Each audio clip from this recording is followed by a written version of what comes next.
उत्तर प्रदेश में 3 चरण के मतदान हो चुके हैं। ऐसे में सभी दल अपनी अपनी जीत का दावा कर रहे हैं। बात करेंगे हम समाजवादी पार्टी के नेता स्वामी प्रसाद मौर्य जी से और जानते हैं कि उत्तर प्रदेश के क्या हालात हैं। सर, क्या लग रहा है? बड़े बड़े दावे किए जा रहे हैं, भाजपा कह रही सरकार बनाने जा रहे हैं हम लोग। भारतीय जनता पार्टी के नेता हवाई दौरा भी करते हैं, हवाई बात भी करते हैं, न जमीन पर रहते हैं, न जमीन की उनको कुछ जानकारी है। आज हालात तो ये हैं कि भारतीय जनता पार्टी का सुपड़ा पूरे उत्तर प्रदेश में साफ होने जा रहा है। समाजवादी पार्टी पूर्ण प्रचंड बहुमत के साथ सरकार बनाने जा रही है। परिवर्तन की आंधी में भाजपा के परखचे उड़ जाएंगे और साथ ही साथ अखिलेश यादव जी के नेतृत्व में जो महागठबंधन बना है वो भारतीय जनता पार्टी को दहाई के आंकड़े में समेटने के लिए सक्षम है। बहुत बड़ी बात कह दी कि दहाई के आंकड़े में जो है वो भारतीय जनता पार्टी समेट जाएगी। लेकिन 3 चरण के चुनाव होने के बाद जब चौथे चरण का चुनाव मतदान कल होना है, अब इस चुनाव के दौरान आतंकवाद आ गया है चुनाव में और तमाम बातें और निकलकर सामने आ गई हैं। तो इनको किस तरह से देखते हैं? कहा कि साइकिल पे, प्रधानमंत्री ने कहा कि साइकिल पे जो है वो बम रख के जो है वो विस्फोट किया लोगों ने, समाजवादी पार्टी का चुनाव चिन्ह चुना आतंकवादियों ने। भारतीय जनता पार्टी की सरकार केंद्र में भी है, प्रदेश में भी है, और केंद्र और प्रदेशों में सरकार होने के बावजूद भी अगर आतंकवादी के भूत भारतीय जनता पार्टी के सर पे मंडराता है तो भारतीय जनता पार्टी के नेताओं को चिल्लू भर पानी में डूब के मर जाना चाहिए कि सरकार में रहते हुए भी आतंकवादियों पर प्रभावी अंकुश नहीं लगा पा रहे हैं। आतंकवादियों का सफाया करने से रोका कौन है? रही बात साइकिल की, साइकिल घर घर में है, जन जन में है, हर गरीब के पास है, हर मजदूर के पास है, हर किसान के पास है, हर छात्र के पास है, हर छात्रा के पास है, हर नौजवान के पास है। और साइकिल में बम आतंकवादी लगा रहे हैं ये कहकर के इस देश के गरीबों, मजदूरों, किसानों, छात्राओं, छात्रों एवं नौजवानों का अपमान है जो अपने नित्य जीवन में क्षण पल हर घंटे साइकिल का प्रयोग करते हैं। और यहां तक कि माननीय प्रधानमंत्री जी भी अपनी कोठी के अंदर साइकिल पे वॉक करते हैं। तो ये साइकिल तो माननीय प्रधानमंत्री भी वॉकिंग में यूज करते हैं, तो क्या उनको मान लिया जाए कि वो भी आतंकवादी हैं? एक सवाल ये था कि चुनाव पहले मुद्दों पर हो रहे थे, विकास की बातें हुई और धीरे धीरे हट के फिर गर्मी निकाल देंगे, बुलडोजर चढ़ा दिया जाएगा, चर्बी निकाल दी जाएगी और फिर बाद में ये बोला कि जनता ने धुआं निकाल दिया है गर्मी निकालने वालों का। अखिलेश यादव का बयान आया। तो ये जो इस तरह की राजनीति चल रही है इसको किस तरह से देखते हैं कि आप क्या इस तरह की राजनीति में विश्वास करते हैं?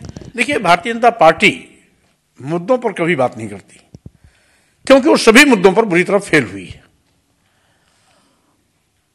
75 लाख बेरोजगार नौजवानों को नौकरी देने का वादा किया था, नौकरी तो मिली नहीं, नौकरी के नाम पर नौजवानों को पुलिस की लाठियां खानी पड़ी। किसानों ने भी झूम करके इनका साथ दिया था। किसान विरोधी बिल ला करके भारतीय जनता पार्टी के लोगों ने किसानों की कमर तोड़ने की कोशिश की। किसानों की उपज और खेती को साजिश के तहत अदानी और अंबानी के हाथों में सौंपने का एक षड्यंत्र किया। किसानों के दबाव में धरना इनको वापस, किसानों के दबाव में किसान बिल इनको वापस भले लेना पड़ा हो, लेकिन नियत इनकी जनता जान गई। वहीं पर आज दलितों के आरक्षण पर डकैती डाल रहे हैं, पिछड़ों के आरक्षण पर डकैती डाल रहे हैं, भारतीय संविधान की दी गई व्यवस्था को ये खत्म करना चाहते हैं। बाबा साहब डॉक्टर अंबेडकर ने दलितों और पिछड़ों के लिए जो संविधान सम्मत आरक्षण की व्यवस्था की, उस पर अपने चहेतों को जबरियन बैठाल रहे हैं। इनको कोई शर्म हया नहीं है। इनकी गलत नीतियों से छोटा व्यवसायी व्यापारी आत्महत्या कर रहा है, भूखमरी के कगार पर है। वहीं पर आज पूरे प्रदेश में योगी सरकार भ्रष्टाचार की पर्याय बन गई है। अंधा बाटे रेवड़ी, अपन अपन का दे, वही हाल है। बनते हैं योगी, आजादवाद के समुद्र में नंगा होकर नाच रहे हैं। तो इस तरीके से मुद्दों पर इसीलिए वो नहीं आते हैं कि मुद्दों पर वो पिट जाएंगे, इसलिए हवा हवाई मुद्दे लाते हैं, बकवास करते हैं, जनता के ध्यान में धूल झोंक करके, जनता के आंख में धूल झोंक करके राजनीतिक गोड़ बिछाने की फिराक में रहते हैं। ये तो ऐसे राजनीतिक भूखे भेड़िए हैं जो जनता की लाश पर अपनी राजनीति की रोटी सेकने की कोशिश करते हैं, और यहां तक कि ये तो हिंदू मुस्लिम को भी बांट रहे हैं। जबकि हमारे देश की संस्कृति है, हिंदू मुस्लिम सिख ईसाई सब है आपस में भाई भाई, लेकिन ये भाईचारे का कत्लेआम करके अपनी राजनीतिक दांव बिछाते हैं। और इसीलिए ये मुद्दों से हमेशा भागते हैं। एक सवाल ये था कि आपका एक बयान बड़ा चर्चा में रहा पिछले दिनों कि आरएसएस रूपी नाग और भाजपा रूपी सांप को ये स्वामी रूपी नेवला जो है वो समाप्त करने का काम करेगा। तो आखिर ये नेवला किस हद तक कामयाब हुआ? देखिए, 10 मार्च को जब परिणाम आएगा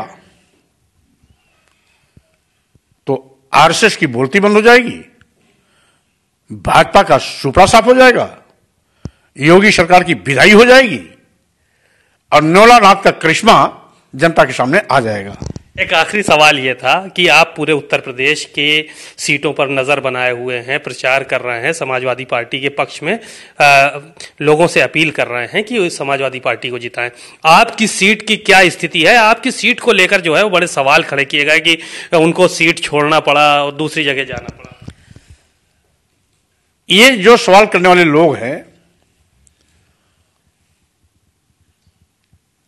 उल्टा वो अपने गाल पे चांटा मार रहे हैं। हमने जो छोड़ी है सीट, वो 3 बार की जीती सीट छोड़ी है, और हमने जो ली है वो समाजवादी पार्टी 2 बार लगातार वहां हारी हुई सीट है जो मैंने ली है। मैं हारी हुई सीट जीतने के लिए गया हूं, और जीती वाली सीट पर मैं किसी कार्यकर्ता को जिताऊंगा जो वहां पर हमारा चुनाव लड़ रहा है, उसको भी जिताऊंगा, अपनी भी सीट जीतूंगा, और जिले की भी सीटों पर समाजवादी पार्टी का कब्जा होगा। आपकी पार्टी कितनी सीटें लाने जा रही है इस बार? कितनी जो है वो सीटों का अंदेशा है, अंदाजा है आप लोगों का? समाजवादी पार्टी 300 के पार जा रही है। भारतीय जनता पार्टी दहाई में सिमटने जा रही है। योगी सरकार की विदाई तय है, और भाजपा का सुपड़ा साफ करने का हमने जो संकल्प लिया था वो पूरा होने जा रहा है। बातचीत के लिए शुक्रिया।